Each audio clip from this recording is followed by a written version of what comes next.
This is our story. A story the world should hear. Grace, our big sister, was born at Ezambo, a very rural town in Ebonyi State, Nigeria.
Fertilizer na ugbo ibe nkọrọ n'ugbo anwụrụ achabusie fertilizer ngoro ndị bekee nwee ibe mma na-eme nne Grace ezigbo nwaanyị wetekwori ọjị ewete Chinedu ngwa were ọjị fertilizer asị na anaghị ekwukwa ọjị okwu ma mma ekwu ị na-ekwu okwu fertilizer nke m ji ego na nkwọ ka m bara olu meghe ọ bụrụ nsị ọkụkọ arụ kakakwa mma na ọjịela anyị eze n'aka nna m ya were n'aka ọjị ebe osi ebe anyị ga-adị ka echi na echi ada agwụ agwụ ọ bụ ebe onye abịabụrụ mgbe ya gbapụrụ ya anyị ga-atata ọjị ahụ ike ọjị m gbara ịnọ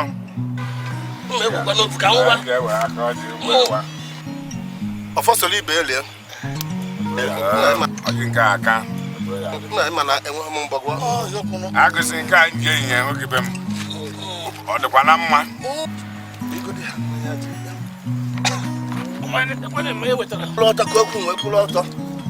agụsị tukwuru ana nọrọ ana ọ na-agba akwụrụ ọtọ tụrụ nwaanyị ime ọmụọ onye ara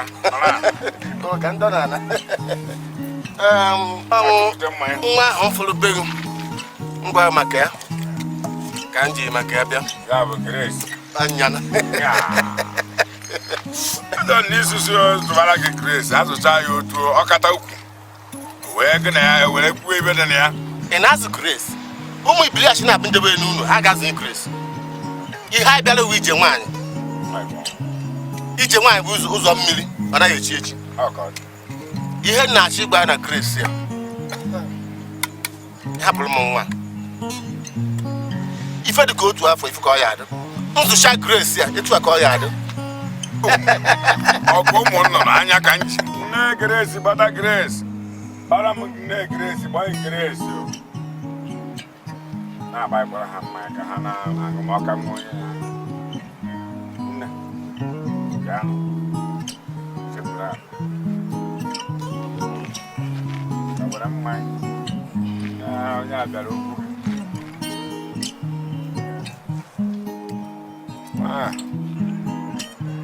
gbapụtụrụ onye na ma egwu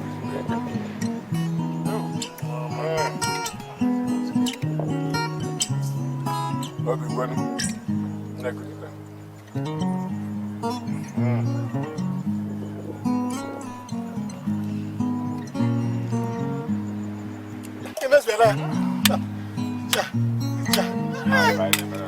aka nwoke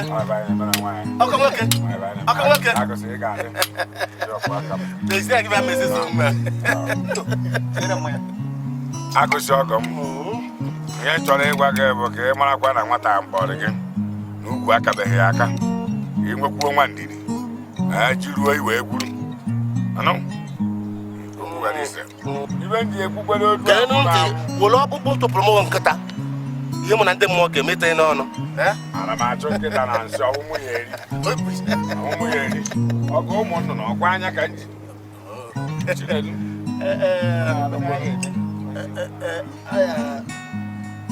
Uno ya nalu. Ne Grace mbabia na no bata Grace yo. Oh yes, we nalu.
Grace's first task in her husband's house was to subject herself to the traditional rite of circumcision, otherwise known as female genital mutilation. It was painful. Grace bore it all with all the strength of a 9-year-old. After all, she was becoming a woman. Her husband was impatient. He could not understand the tears and fears of his bride, so he put her in the custody of one of his other wives. He had several. He was a rich man.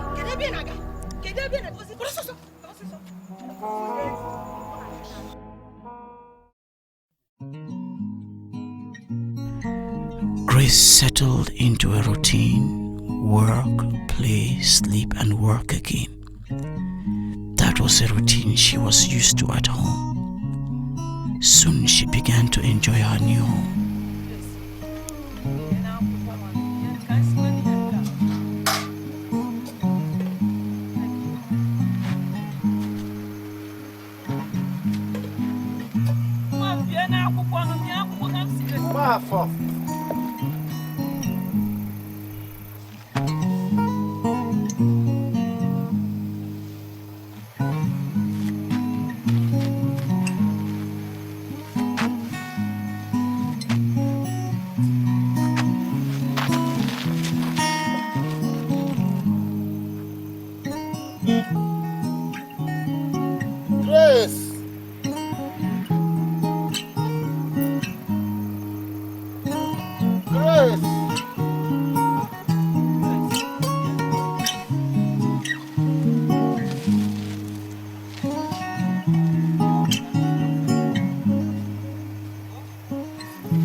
Her husband could wait no longer. It was over quickly. Grace was confused and in tremendous pain. No one had prepared her for this aspect of marriage. No one offered a helping hand.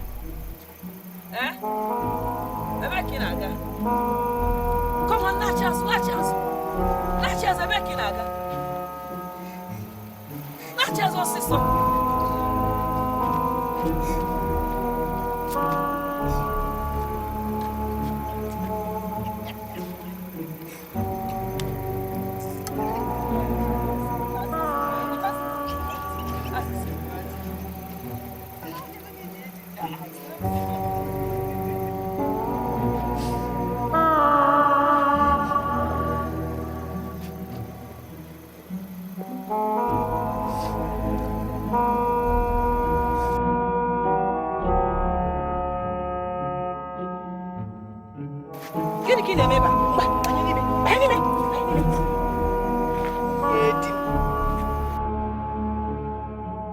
Months passed and Grace became pregnant.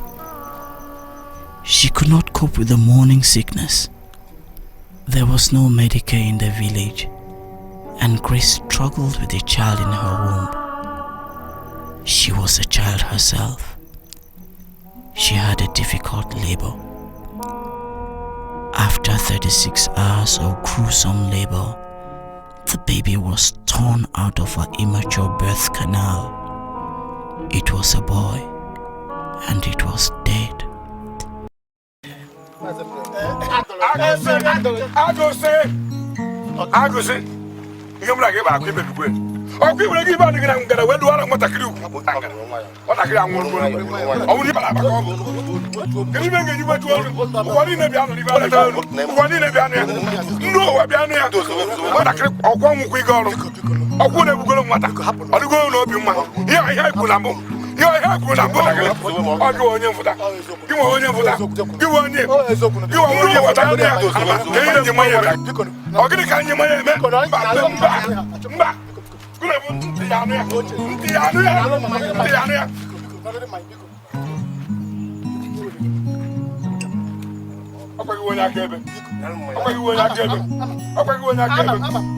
Her father felt betrayed by his friend, but they settled it over a pot of palm wine. After all, he had a new 9-year-old wife married with a dowry he got for Grace. Grace had no one to turn to. Grace's husband wanted to get busy again, but was repelled by the stench that oozed from her private part. VVF, vesico-vaginal fistula, that dreaded disease that afflicts women, especially those whose reproductive organ had been destroyed by mutilation and childbirth. She was sent back in shame to her father's house.